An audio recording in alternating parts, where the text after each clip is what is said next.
Hello दोस्तों, इस video में आपका स्वागत है। और आज के इस वीडियो में हम देखने वाले हैं इम्पोर्टेंट सेंटेंसेस एंड फ्रेजेस जो कि शिक्षकों और विद्यार्थियों के द्वारा यूज़ किए जाते हैं स्कूल में या कॉलेज में या फिर स्कूल की क्लासेस में। दोस्तों, ये ऐसे सेंटेंसेस एंड फ्रेजेस है जो जनरली टीचर्स को पता होनी चाहिए या स्टूडेंट्स को भी ये बातें पता होनी चाहिए कि वो कैसे और किस तरह से अलग अलग सेंटेंसेस एंड फ्रेजेस का यूज़ करते हैं। दोस्तों, इससे पहले हमने इसका फर्स्ट पार्ट देखा था जिसमें हमने इंपॉर्टेंट सेंटेंसेस एंड फ्रेजेस देखे थे। अगर आपने उससे फर्स्ट पार्ट को नहीं देखा है तो उसको एक बार आप जरूर देख लीजिए। आज हम स्टार्ट करेंगे इसका सेकेंड पार्ट जिसमें हम इंपॉर्टेंट और भी सेंटेंसेस देखेंगे जो कि काफ़ी यूजफुल है। तो देखिए, और साथ ही साथ आप मेरे साथ प्रैक्टिस करते रहिए क्योंकि मैं हमेशा कहता हूं दोस्तों, practice makes a man perfect. So अगर आप परफेक्शन लाना चाहते हैं, अगर आप चाहते हैं कि क्लास के दौरान क्लास के टाइम आपकी ज़ुबान में ये सेंटेंसेस ये फ्रेजेस तुरंत आ जाए, अगर आप पढ़ाते हैं, अगर आप टीचर हैं, अगर आप स्टूडेंट हैं, तो ये जो बातें हैं, ये जो सेंटेंसेस एंड फ्रेजेस है, ये आपको पता होनी चाहिए। ये बोलते टाइम आपकी ज़ुबान में आने चाहिए। अगर आप इंग्लिश मीडियम के इंग्लिश मीडियम स्कूल के टीचर है या स्टूडेंट्स है तो ये बिल्कुल आपकी ज़ुबान में होनी चाहिए। तो ये कब होगी? जब आप बार बार प्रैक्टिस करेंगे मेरे साथ। तो देखिए, work in groups, work in groups का मतलब क्या हो गया? समूह में काम करो। ठीक है, वर्क इन ग्रुप्स का मतलब क्या हो गया? समूह में काम करो। इसको हमने पिछले वीडियो लेक्चर में भी थोड़ा से देखा था, है ना।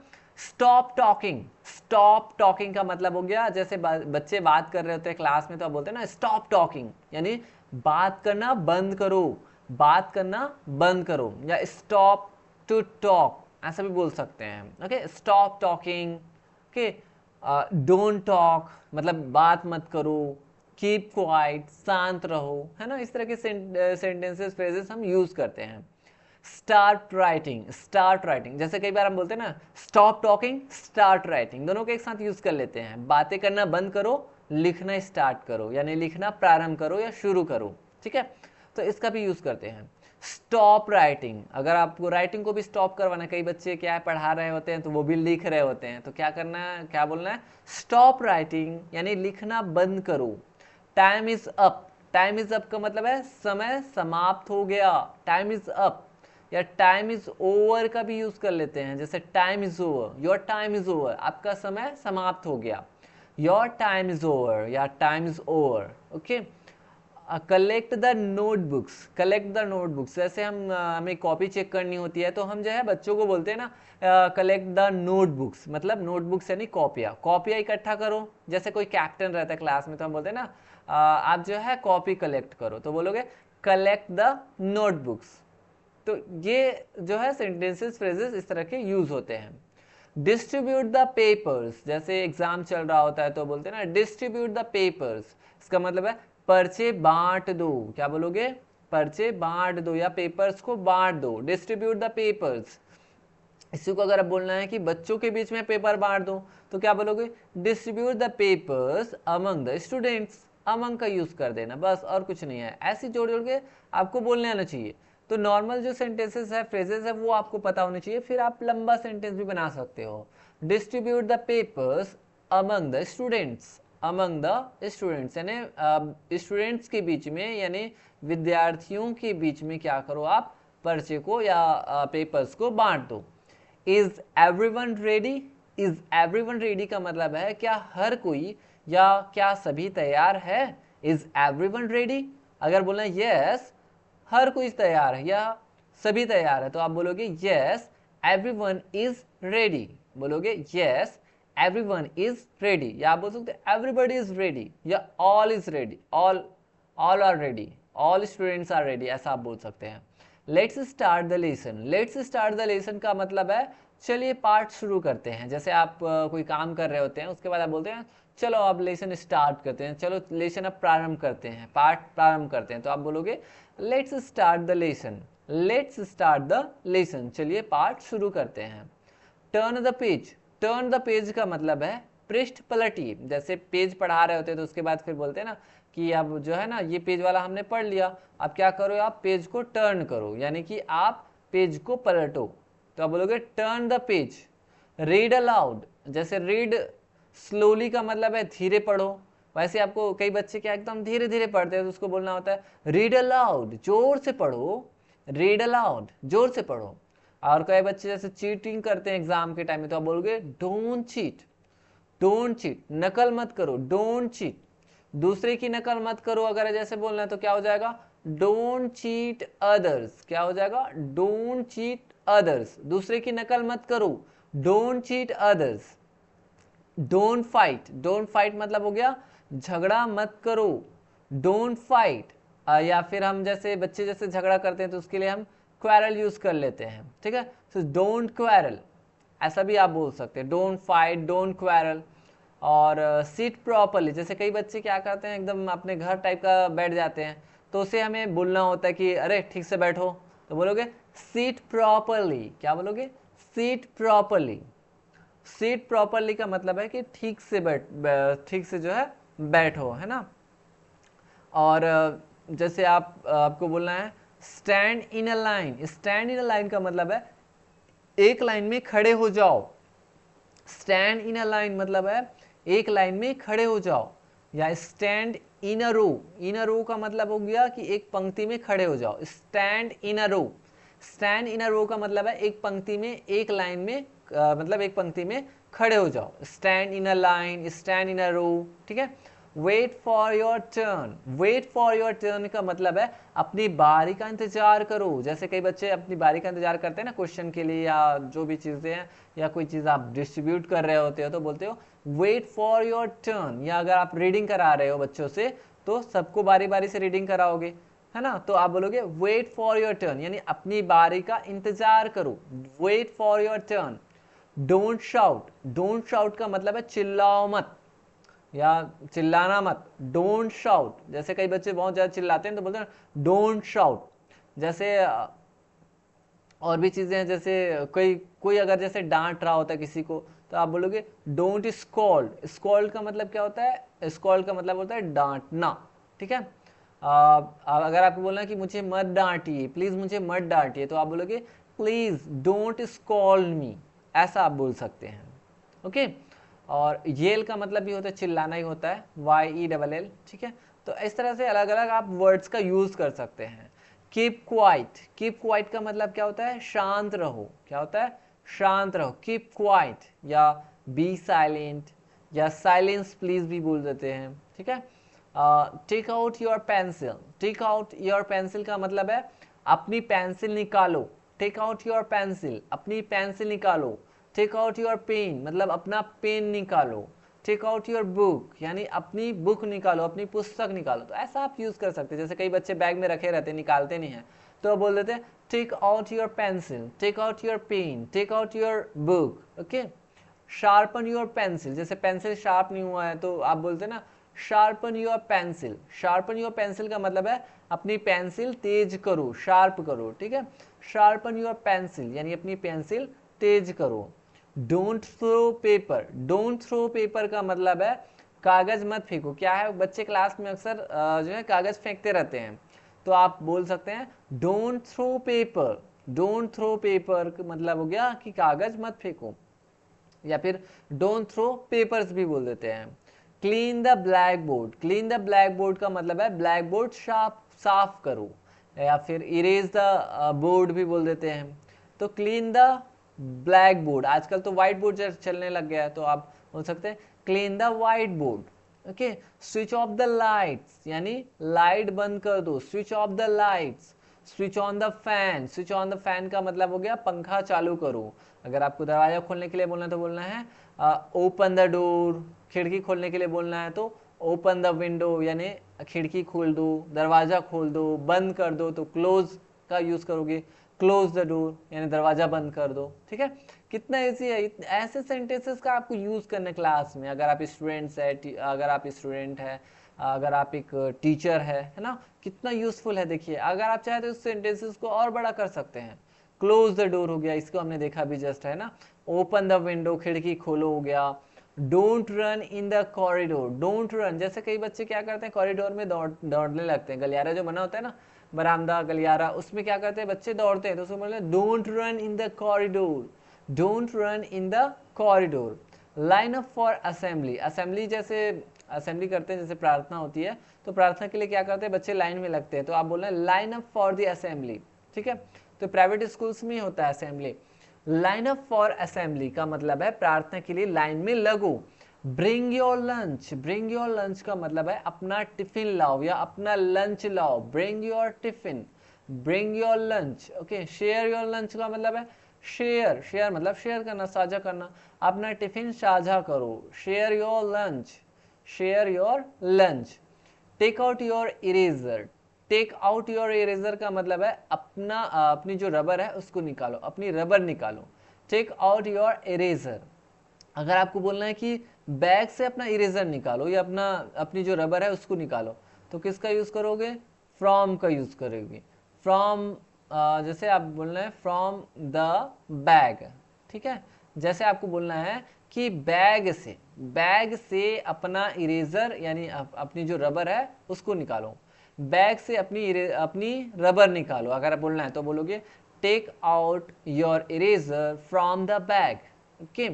Don't scribble on the desk, don't scribble on the desk, scribble का मतलब होता है घसीटना या लिखना, जैसे कि बच्चे क्या करते हैं डेस्क में क्या करते हैं घसीटते हैं, ऐसे लिखते रहते हैं, ठीक है। तो बोल रहे हैं don't scribble on the desk का मतलब है डेस्क पर मत लिखो या डेस्क पर मत घसीटो, जैसे बच्चे कुछ ना कुछ ऐसे करते रहते हैं टेबल में या डेस्क में, ठीक है।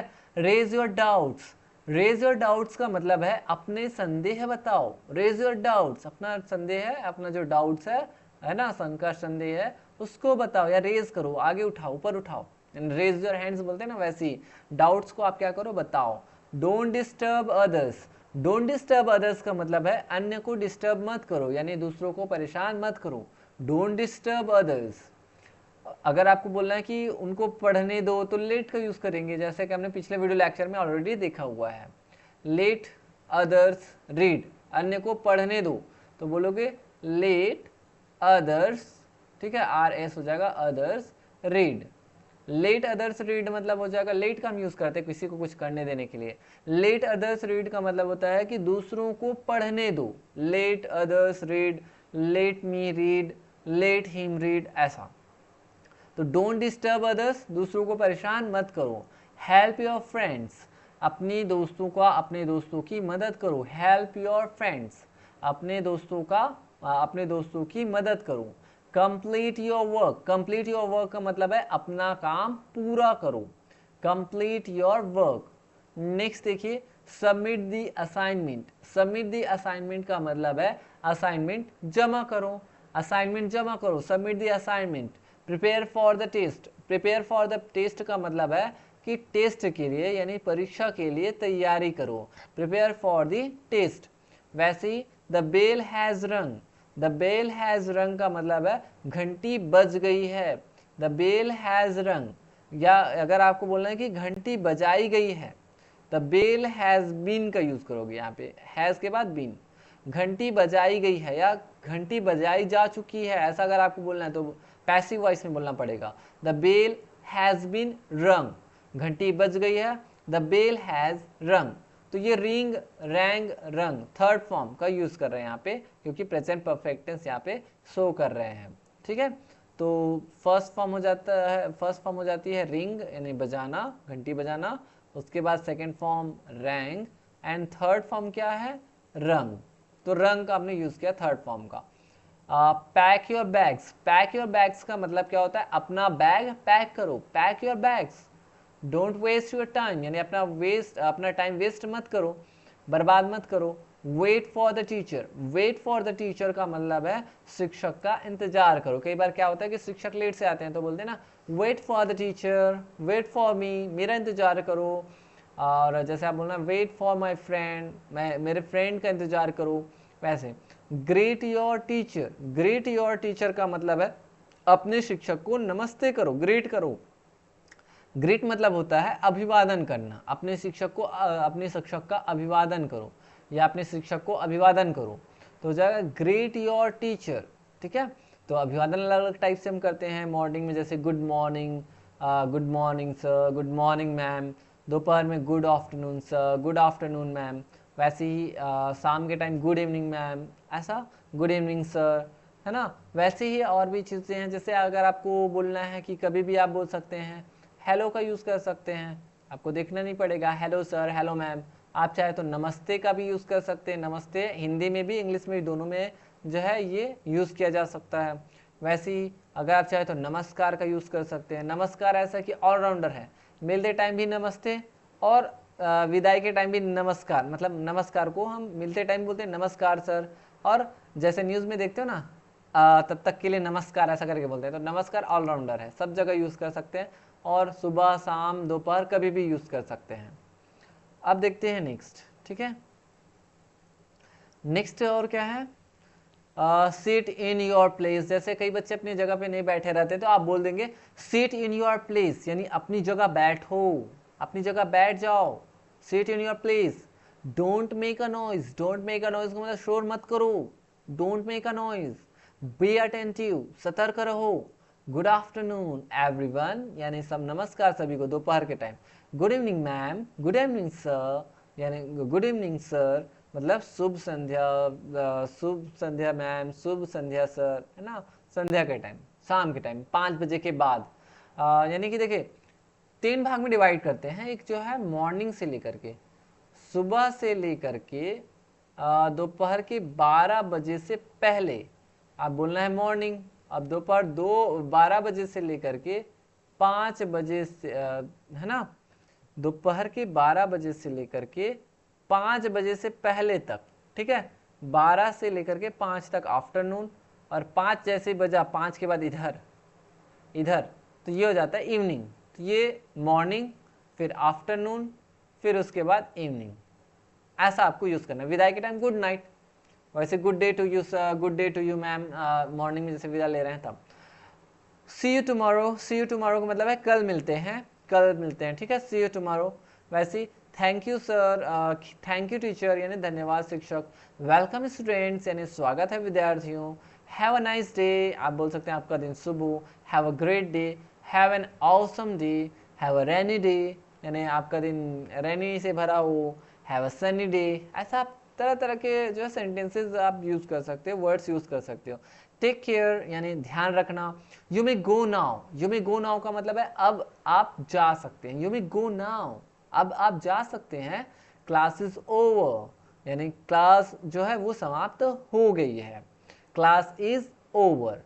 तो इस तरह से दोस्तों आज हमने कुछ इंपॉर्टेंट सेंटेंसेस एंड फ्रेजेस देखे जो कि इंग्लिश या कोई भी क्लास हो, इंग्लिश मीडियम स्कूल की क्लास हो, हिंदी मीडियम के स्कूल की क्लास हो, या कॉलेज की क्लास हो, या कोचिंग इंस्टीट्यूट की क्लास हो, किसी भी तरह की क्लास के लिए इम्पॉर्टेंट है।